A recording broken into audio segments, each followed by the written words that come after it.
Ada misalkan beberapa desa itu yang bahkan wisatanya atau pendapatan desanya itu sangat besar sampai dia katalah wis ora butuh dana pusat lah. Iya. Itu. Ikan sepur lewat, guys. Iya. Ini tempatnya bagus banget buat ngelihat kereta ya.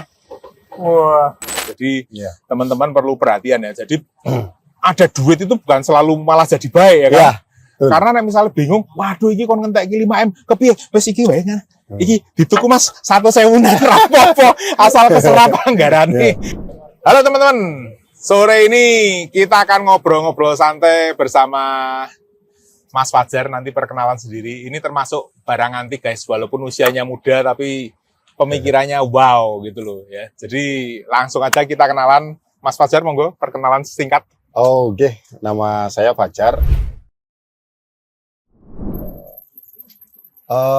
Di podcast ini mungkin saya akan memperkenalkan diri sebagai pegiat desa. Pegiat desa ya? Dari kalangan muda. Wah, karena tadi waktu ngobrol-ngobrol ini memang ada hal-hal yang tidak pernah terpikir sama saya selama ini. Gitu. Kalau di desa berarti kegiatannya ngapain Mas biasanya? Kalau di desa aktivitasnya ya aktivitas kita membaur dengan masyarakat, kemudian dengan perbauran itu atau komunikasi dengan masyarakat, sedikit banyak kan kita tahu problem yang ada di masyarakat kita itu seperti apa, untuk kemudian kita bahas bareng-bareng dengan masyarakat untuk cari jalan keluarnya ketika ada masalah, atau cari bagaimana cara pengembangannya ketika ada posisi stuck dalam suatu semisal bisnisnya masyarakat atau kelompok perikanannya dalam melakukan penjualan, pertanian, permasalahan pupuk dan lain sebagainya itu Pak. Oke. Terus kalau masalah di desa Mas, ini kan saya ya beberapa waktu ini kan jalan-jalan lah, ya kan. Itu kan di desa itu kan kadang-kadang yang kita lihat, yang di desa itu sudah yang generasinya tua.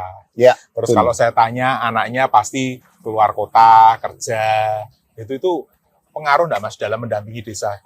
Pasti Pak, itu pengaruhnya itu ya tinggi ya. Karena gini, hari ini yang misalnya hadir atau tinggal di desa itu ya sisa-sisa atau istilahnya teman-teman yang mohon maaf dalam tanda kutip bermasalah dengan pendidikannya, artinya tingkat pendidikannya itu rendah atau hanya dari generasi-generasi old ya.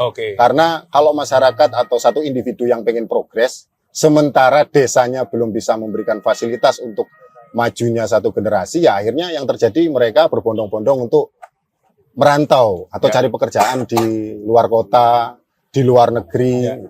Karena ya satu sisi desa ini belum bisa memfasilitasi atau memberikan solusi terhadap kehadiran dari generasi-generasi yang ada. Tapi kan kalau kita ngelihat Mas, saya tuh kadang yang bingung. Ada misalkan beberapa desa itu yang bahkan wisatanya atau pendapatan desanya itu sangat besar sampai dia katalah wis ora butuh dana pusat lah. Itu. Nah, apa yang membuat kok ada desa-desa yang bisa muncul seperti itu, sedangkan kebanyakan mungkin mayoritas desa ya tetap berkutat dengan kesulitannya, istilahnya ya kesulitannya tadilah yang kita cerita pupuk subsidi lah, yang macam-macam itu. Kenapa kok ada yang berhasil, ada yang enggak? Ada gap berarti ya, ada gap, ada desa yang maju atau mandiri, ada desa yang masih dalam taraf membangun lah istilahnya. Nah, kalau mana sih desa yang kemudian bisa kita ukur sebagai barometer hari ini? Mungkin teman-teman pemerintah desa hari ini itu kayak melakukan studi banding atau studi tiru, itu yang bisa kita jadikan pakem itu ya Ponggok atau Ponggok itu Klaten Ponggok, terus kemudian Panggung Harjo, kemudian desa-desa wisata yang lain lah ada di Jogja itu banyak. Tapi kita nggak pernah tahu sebenarnya apa yang sudah mereka lakukan untuk kemudian sampai sejauh ini. Yang sekarang yang kita lihat bahwa mereka sukses ya. Ikan sepur lewat guys. Ini tempatnya bagus banget buat ngelihat kereta ya. Wah. Oke, lanjut. Misal kayak tadi itu ada di Klaten namanya Ponggok. Yang kita lihat hari ini bahwa Ponggok itu sudah tidak butuh dengan yang namanya dana desa. Kan? Karena PAD mereka itu lebih besar, kalau tidak salah 4 miliar kalau tidak salah ya Pak. Mereka juga udah bikin program yang namanya satu rumah atau satu kakak itu satu sarjana. Dan itu yang menjadi ketertarikan pemerintah desa yang ada di sini hari ini. Di seluruh Tapi kan Indonesia kita mungkin ya di seluruh Indonesia. Tapi kan kita nggak tahu bahwa untuk mencapai titik itu apa yang sudah dilakukan oleh pemerintah desanya juga Ponggok. Nah, yang saya tahu itu saya pernah komunikasi itu dengan Mas Wahyudi itu seorang kepala desa yang kebetulan diamanai menjadi kepala desa di Panggung Harjo di desa salah satu desa di Yogyakarta itu. Beliau PR pertama itu melakukan pembangunan yang namanya pembangunan SDM atau pembangunan manusianya. Di saat teman-teman pemerintah desa yang lain melakukan pembangunan di wilayah infrastruktur, pembangunan fisik, ini pemerintah desa Panggung Harjo itu melakukan gebrakan, melakukan pembangunan mental atau pembangunan SDM-nya. Ya. Nah, hari ini artinya posisi itu sedang dalam posisi memanen. Ya. Jadi SDM-nya sudah ditata sedemikian rupa, terus kemudian ya jadinya pemerintah desa yang ada di Ponggok itu di Panggung Harjo. Ya, di Panggung Harjo. Kalah sama Puong, guys. Suaranya. Oke.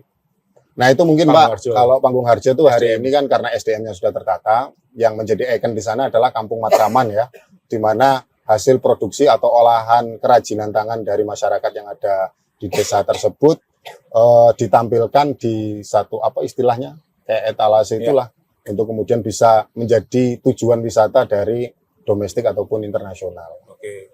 Tapi kan gini Mas, memang apa ya? Kalau kayak Ponggok Ya, itu kan memang dia punya istilahnya punya ngetuk kan air tuk Ya, itu ya, ada ya. apa? Sumber mata airnya. sumber mata air. Itu kan tidak di setiap desa ada, Ya. ya kan. Kemudian kayak di Panggung Harjo itu kan sudah dilakukan lama. Jadi kan artinya berarti sebenarnya lebih penting kalau Ponggok alamnya kan tidak bisa ditiru, Ya. ya kan. Sedangkan kalau Panggung Harjo tadi SDM kan harusnya kita rata semua SDM-nya Rata. sama ya. Betul. Nah sekarang kalau misalkan menurut Mas Fajar memungkinkan nggak misalkan, wah lah ini desanya saya ini penghasil cereping misalkan atau penghasil apa ya, bukan kerajinan seni tapi misalkan tadi penghasil bibit, Ya. itu apakah kita terus untuk berhasil harus niru, harus jadi kampung wisata semua gitu untuk delok turis didatangkan ke sini melu tandur bibit atau gitu atau gimana Mas? Kalau banyak wisatanya terus siapa yang mau wisata Pak? Gitu kan. Kalau semua desa jadi potensi desa wisata, terus yang mau berkunjung itu siapa? Masyarakat atau warga kita malah jadinya mau dolan-dolan terus. Kakek tempat wisata banyak opsi. Jadi artinya begini Pak, sebenarnya untuk yang ngomongin suatu gebrakan atau perubahan itu kan tidak harus revolusioner, Betul. tidak harus yang wah atau istilahnya inovasi. Tapi yang penting itu apa yang menjadi potensi lokal itu yang kemudian bisa di up atau istilahnya dikembangkan. Semisal tadi yang jenengan contohkan itu terkait dengan penghasil seriping ya, bagaimana produksi itu bisa istilahnya lebih dikembangkan lagi masuk ke pasar lokal maupun pasar-pasar yang lain lah, istilahnya seperti itu.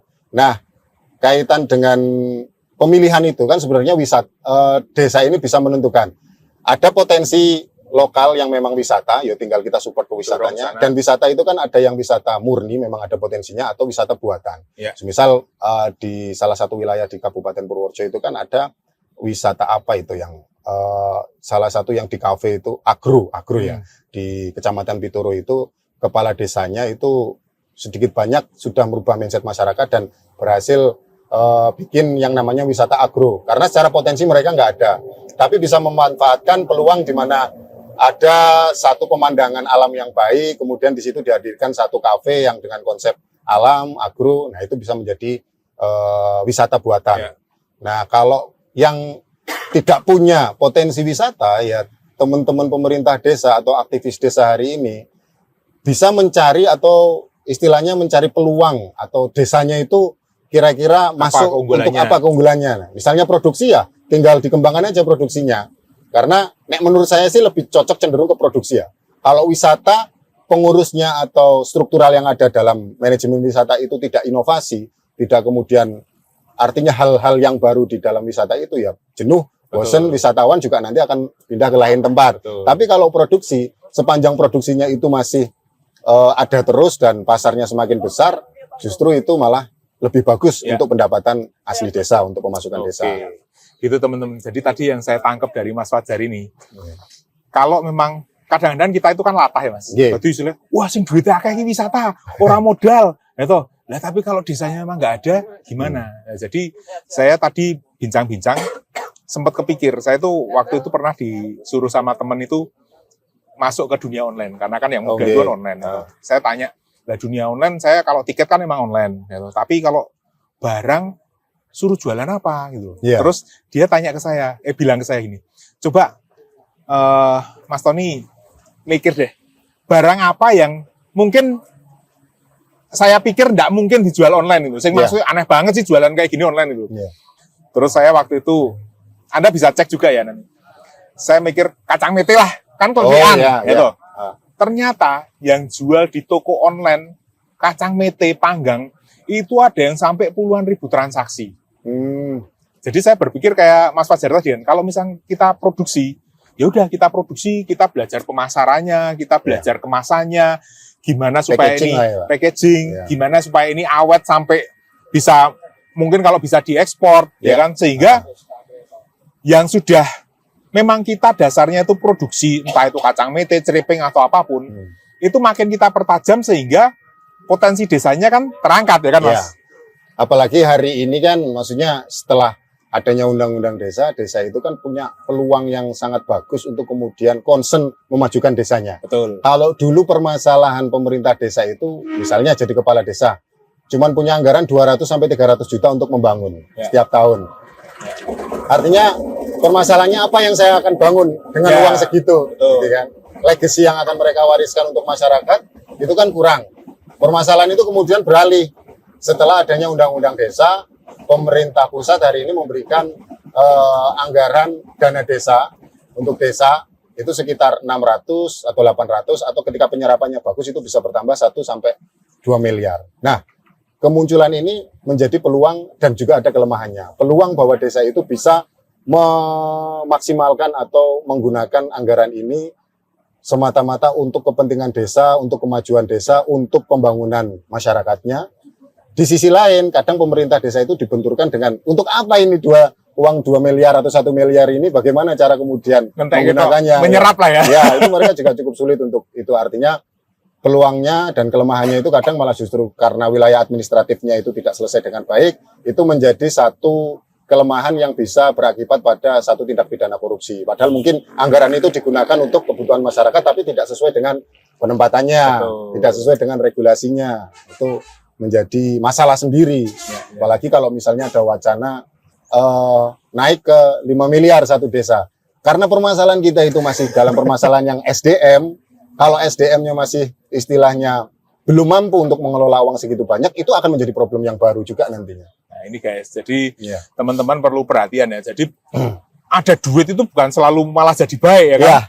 Karena misalnya bingung, waduh iki kon ngentek iki 5M, kepiye wis iki wae kan. Iki dituku Mas 1.000 apa asal keserap anggarane itu ciloko. Ya, yang penting beres gitu. Ya, karena kemarin saya juga dapat pelajaran dari ya orang Pemda lain lah. Itu memang sekarang KPK tidak hanya menyoroti soal korupsi, tapi semua yang berpotensi merugikan negara itu bisa masuk ke ranahnya mereka. Walaupun itu memang untuk masyarakat lah. Contohnya seperti tadi. Wes yang penting nek misalnya ben rakyatku sejahtera dibelikan macam-macam tapi itu merugikan. Nah, terus satu lagi Mas. Tadi kan ngomong soal duit nih ke rakyat. Nek dari pengalaman Mas Fajar di desa nih. Kayak bantuan-bantuan gitu tuh kan kadang-kadang menimbulkan kecemburuan nih. Lu itu kok istilahnya duwe brompit kok untuk bantuan. Sedangkan yang di sini misalkan naiknya sepeda, yang sana sepeda motor itu kepiye Mas jenjane Mas? Kaitannya dengan bantuan mungkin ya. Nek bantuan itu kan biasanya ada regulasi bagaimana jumlahnya berapa diturunkan kepada siapa, penggunaannya untuk apa. Jadi bantuan yang turun di desa yang dinikmati oleh masyarakat desa atau kita bisa sebut sebagai kelompok penerima manfaat KPM. Pemerintah pusat hari ini mengucurkan banyak bantuan. Ada BLT, ada PKH dan lain sebagainya itu. Nah, BLT ini turun itu sudah satu paket dengan regulasinya atau kebijakannya. Untuk siapa? Untuk dengan kriteria masyarakat miskin atau dengan penderita kronis. Nah, masyarakat miskin ini kan miskin ekstrim ini kategorinya satu hari penggunaan uangnya itu kurang lebih 10.800. Artinya kemudian ukuran itu karena sudah ada kriterianya, sebenarnya pemerintah desa hari ini tinggal hanya melaksanakan apa yang ditugaskan oleh pemerintah pusat. Nah, cenderung yang di bawah itu menjadi masalah. Kenapa? Karena wilayah horizontal ini, yang kemudian dari lurah ini kan ada penetapan kelompok penerima manfaat. Ditetapkannya dengan syarat tersebut lah. Lah, dalam penetapan, biasanya kan misalnya RT sini mewilayahi beberapa kakak. Di wilayah kakak tersebut, RT 1, itu yang paling miskin itu punya sepeda motor. Satu. Kemudian di RT 2 itu yang paling miskin itu katakanlah hanya punya sepeda biasa, sepeda ontel. Atau yang di RT lain juga seperti itulah. Nah, kadang ukurannya aku cuman punya satu sepeda motor atau satu sepeda ontel, itu tidak dapat BLT. Sementara di RT lain itu kok dapat? Ya karena kan turunnya ke bawah, itu kan RT yang mencari KPM itu untuk kemudian dimusyawarahkan di desa dengan BPD, dengan pemerintah desa, bahwa ini rekomendasi dari kita. Nah, itu kewilayahan. Jadi di bawah itu sering timbul masalah karena kewilayahan. Ini lagi ngomongin soal menentukan kelompok penerima manfaatnya. Kemudian masalah timbul lagi, bahwa bantuan itu turun, itu untuk memperbaiki ekonomi mereka sebenarnya. Harusnya ini kan misalnya contoh, pemerintah desa memang tidak boleh memberikan potongan ya, sedikit pun dengan nominal yang sudah ditentukan. Tapi pemerintah desa bisa menginformasikan, mensosialisasikan bahwa bantuan ini digunakan untuk keberlangsungan, memperbaiki ekonomi yang ada di masyarakat. Misal, itu bisa dibelikan untuk beli ayam 1 pasang, bebek 1 pasang. Artinya itu ada perbaikan nanti, misalnya kemudian beranak, meningkatkan ekonomi lah. Yang terjadi dengan bantuan segitu, beli kulkas, misal nanti beli hal-hal yang lain yang tidak bernilai produktif atau tidak ada keberlanjutannya. Jadi cuma habis, Pak. Nah, itu masalah kedua. Masalah pertama itu pada pemilihannya, masalah kedua pada penggunaannya. Gitu. Nah, dalam penggunaannya sering terjadi masalah karena berapapun bantuan yang dikucurkan oleh pemerintah pusat, ketika di bawah itu tidak digunakan sesuai dengan arahan dari pemerintah pusat, ya hanya habis toh, Pak. Paling buat piknik, buat apa, enggak ada. Karena masyarakat itu kan juga butuh hiburan. Saya itu kadang di masyarakat loh, Pak, itu BLT, iya mas, bunga apa? Ayo tak tukok kipas angin, ayo tak tukok macam-macam itu, Pak. Jadi tidak pada wilayah yang produktif gitu loh. Ini unik ya teman-teman. Jadi ini tadi saya juga kaget ini. Masalah yang sepeda motor dan sepeda, atau mungkin berarti gini kan, di sini 5 kakak, Mas Fajar punya, katakanlah ini ketua RT atau di tempat saya yang paling minim itu punya sepeda motor memang, ya kan. Di tempatnya Mas Fajar mungkin enggak punya sepeda motor, punyanya sepeda atau jalan kaki, ya kan. Tapi saat sama-sama terima BLT, pas ngambil yang enggak punya sepeda motor, misalkan yuk ndelok lho iki duwe brompin kok masih dikei, sedangkan di sini misalkan ada 2, tapi karena keterbatasan anggaran cuma 1 yang dikasih gitu kan. Nah, itu yang selama ini jadi pertanyaan saya juga, dan ini terjawab sama Mas Fajar karena Mas Fajar benar-benar real di desa ngelihat. Kemudian masalah penggunaan. Terus ada enggak, Mas? Kadang-kadang kan kalau dengar dari ceritanya gini, kan yuk malah wah aku untuk BLT iki. Wah, berarti aku misalkan biasanya kerjanya harus lebih banyak, dengan ada BLT, aku kerjanya separuh lah gitu loh. Ada enggak Mas kejadian gitu? Ada. Ini salah satu yang saya mau ceritakan itu contoh aktivitas atau contoh dampak dari adanya BLT. Jadi bapak saya itu kan istilahnya apa ya? Pembeli gabah atau tukang tebas. Gitu kan. Nah, ternyata itu berdampak baik secara langsung atau tidak langsung. Dulu bapak itu cari tukang ngarit itu gampang, Pak. Ya terserah, ini nanti asumsinya berarti saya ini golek tukang ngarit angel karena ekonominya sudah membaik. Ya itu terserah asumsi masing-masing. Tapi artinya bahwa ada dampak ketika teman-teman atau masyarakat desa ini dapat BLT. Itu pernah bapak itu nemui kasus jadi gini, istilahnya aku butuh tukang ngarit iki, semene wong mau nebas atau istilahnya mau beli langsung di sawah itu kan, nebas istilahnya seperti itu.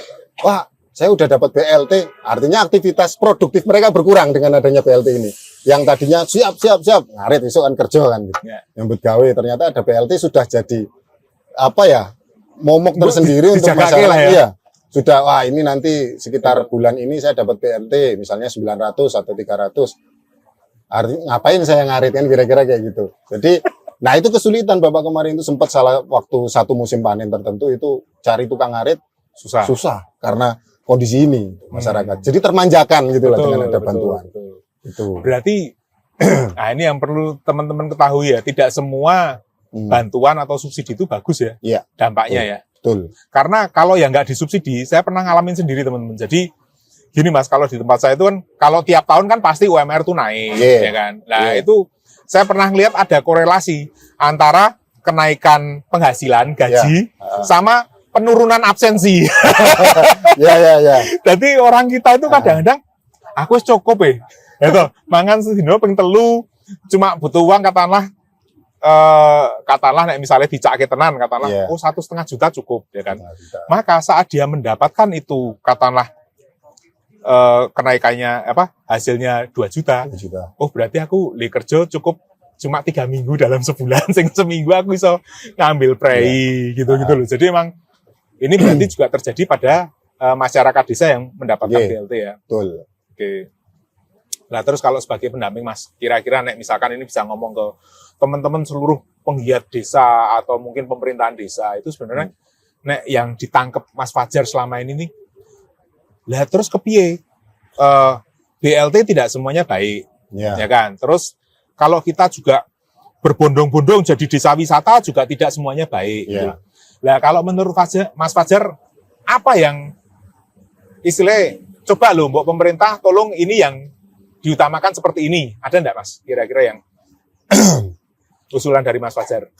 Kalau pemerintah sebenarnya tidak serta-merta ya, artinya dalam hal ini pemerintah memberikan anggaran atau dana desa ke desa-desa itu juga istilahnya pemerintah memberikan alternatif lain. Dalam arti alternatif lain ini sebagai guide atau sebagai penunjuk itu ada yang namanya TPP, tenaga pendamping profesional, yang di tingkat provinsi, kabupaten, kecamatan, dan desa. Ada TA provinsi, ada pendamping desa yang memang di kecamatan. Ada yang masuk-masuk memang mewilayahi atau dampingan langsung itu dengan desa, ya pendamping lokal desa. Tapi hari ini pendamping lokal desa itu hanya berfungsi dalam ranah administratif. Pelaporannya, perencanaannya, monitoring pengawasan pembangunannya. Jadi memang belum fokus kepada penataan SDM atau mendidik bagaimana SDM itu atau memberdayakan SDM. Belum ke wilayah situ. Nah, kalau kemudian pendamping ini atau istilahnya pendamping lokal yang memang ditugasi oleh pemerintah untuk sebagai guiding daripada penggunaan anggaran dana desa ini hanya berkutat di situ, sementara PR kita adalah SDM, ya pembangunan yang ada di desa hanya istilahnya melaksanakan instruksi atau arahan-arahan formal, menjalankan pemerintah itu secara normatif saja. Tidak ada gagasan, administratif, tidak ada gagasan kemudian yang lahir atau bahkan kegelisahan untuk mengelola potensi yang ada. Nah, itu kan harus timbul tuh di wilayah masyarakat tersendiri, khususnya oleh pemerintah desa. Ada kegelisahan bahwa kita punya potensi ini nih, harusnya dimaksimalkan. Nah, itu pendamping itu harus hadir di situ sebenarnya. Untuk kemudian, misalnya produksi dari wilayah produksinya, keberadaan bahan pokoknya itu seperti apa, kemudian dikelola. Nah, untuk mengelola ini kan butuh SDM. Artinya harus ada pelatihan-pelatihan. Jadi harus ada peningkatan kompetensi terhadap masyarakat yang ada. Karena kalau kita ngobrolin itu kan sebenarnya masyarakat desa ini bisa loh untuk kita arahin ke situ. Mayoritas kalau kita lihat pemerintah, masyarakat di desa, itu apa sih aktivitasnya? Pertanian, kira-kira seperti itu. Sementara pertanian umumnya yang ada di wilayah ini adalah pertanian padi. Aktivitas pertanian padi itu kalau bisa saya analisis, artinya bisa saya kira-kira, padi itu kan bulan usianya itu kan sekitar 75 sampai 90 hari. 75 sampai 90 hari itu dari tanam sampai kemudian panen. Sementara aktivitas mereka dalam pertanian ini, misal kalau istilah wong deso itu ada matun, ya. Matun itu kayak peduli sugat atau istilahnya kan kalau kita kerangkum menanam, kemudian pemeliharaan, kemudian panen. Menanam itu kan ada sebar bibit, ada kemudian daud, ada kemudian nanam lagi kan. Tandurnya itu tandur lagi. Nah, tandur ini kan aktivitas yang dikerjakan oleh banyak orang dikeroyok. Tapi kalau petani yang punya lahannya itu aktivitasnya paling cuman kasih pupuk paling tidak 2 kali. Karena nanti setelah 30 hari baru kasih pupuk. Paling tidak 2 kali atau 3 kali. 3 hari toh ini, Pak. 1 hari pupuk toh paling toh. yang kemudian nyemprot pemeliharaan lah, itu paling 2 atau sampai 3 kali lah. Taruhlah ini 6 hari. Kemudian matun. Ya. Matun taruhlah 2 hari. Terus kemudian nanti panen itu 1 hari. Taruh kalau kita tadi yang di awal itu ada tandur berarti sudah 10 hari. Ya. Biasanya ada yang tandur sendiri, ada yang tandur di gotong royong sama masyarakat jadi borong. Terus kemudian panen itu setelah dipanen paling dijemur sehari sampai 3 hari. Ya 12 hari sampai 13 hari lah aktivitas pertanian yang ada. Artinya dari 90 hari berapa? 75 hari. 75 sampai 77 hari aktivitas nganggurnya kalau bahasanya kan.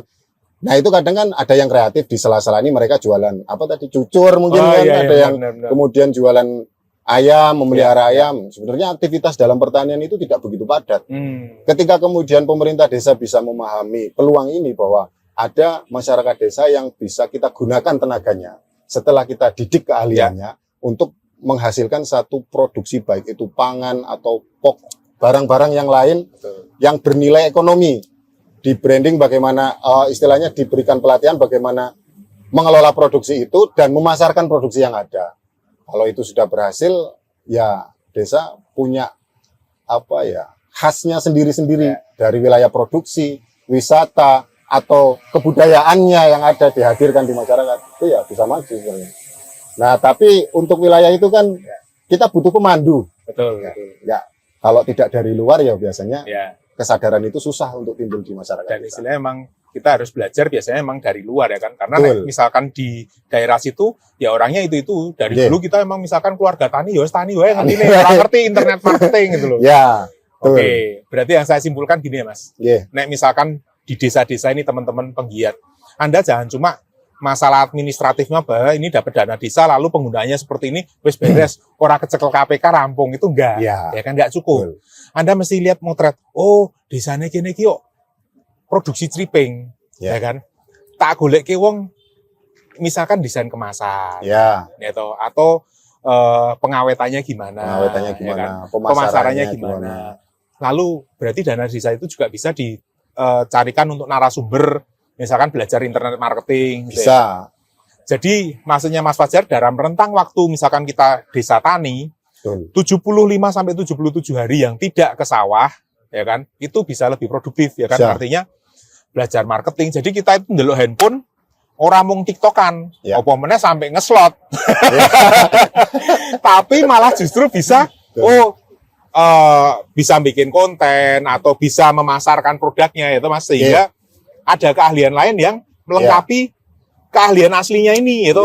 Bukan berarti malah dari petani kita harus belajar untuk jadi guide wisata untuk itu kan terlalu jauh oleh belajar ya kan itu. Jadi memaksimalkan potensi daerah dan kita pendamping desa maupun dari pemerintah dan saya rasa masyarakat sendiri harus timbul unsur-unsur lain lah, aktivis-aktivis yang memang punya kepedulian terhadap desa, ya mereka harus hadir di wilayah ini agar pembangunan desa itu kan ada 5 bidang, bidang pemerintahan, bidang pembangunan, bidang pemberdayaan, bidang pembinaan, dan tak terduga lah istilahnya ini nanti untuk kebutuhan misalnya bencana alam dan lain sebagainya. Artinya ada bidang pembangunan ini biasanya larinya kan ke fisik, sementara kita kan sebenarnya pemerintah desa kan punya fokus pembinaan dan pemberdayaan. Jadi kalau kemudian pemberdayaan ini disupport atau dimaksimalkan, bekerja sama dengan aktivis-aktivis atau pegiat-pegiat yang lain, ini bisa desa itu dikelola dengan baik untuk kemudian ya kembali lagi ke desanya itu, Pak. Income-nya ke desanya lagi. Oke teman-teman, terima kasih banyak ini Pak Fajar. Pengetahuannya saya langsung, waduh, potensinya banyak sekali sebenarnya di Porejo. Banyak sekali, betul. Bahkan saya juga dengan ini menantang ke teman-teman mungkin penggiat desa atau pemerintah desanya. Coba kalau Anda bisa bikin paket wisata atau paket apapun, ya, kita bisa kerjasama. Jadi artinya saya menyediakan transport, kita bikin paket wisatanya, kita jual paketnya bareng-bareng sehingga orang dari Jakarta datang ke Purworejo sudah bisa menikmati paket-paket wisata di desa Anda. Betul. Gitu. Oke, sekali lagi terima kasih Mas Fajar inspirasinya. Dan ini tolong bincang-bincangnya ini jangan cuma dirungokke, ya wis gitu loh, tapi terus ada tindak lanjutnya gitu ya Mas ya. Betul. Agar ada outputnya Pak, ada perubahan betul di masyarakat lah. Dengan gitu masyarakat yang muda-muda enggak usah keluar kota gitu ya, kerja buruh. Selama kalau kehadiran desa untuk kebutuhan warganya itu terpenuhi, pemuda atau masyarakat desa tidak perlu merantau toh. Ya. Karena cukup di desa saja mereka bisa memenuhi kebutuhan kesehariannya. Nah, Oke. itu. Buat teman-teman yang udah merantau, jangan khawatir. Setelah Ya. dengar obrolan ini, Anda malah bisa jadi agen pemasaran desa Anda di kota Anda sekarang gitu. Jadi, Ya. Mak, ceripenya kirim-kirim, tak dolke loh. Itu Ya. juga bisa meningkatkan Melalui ekonomi daerah. BUMDes bisa. Betul. seperti itu. Oke. Oke, terima kasih sekali lagi Mas Fajar. Oke, Pak. Sampai ketemu. Ya, siap. Sip.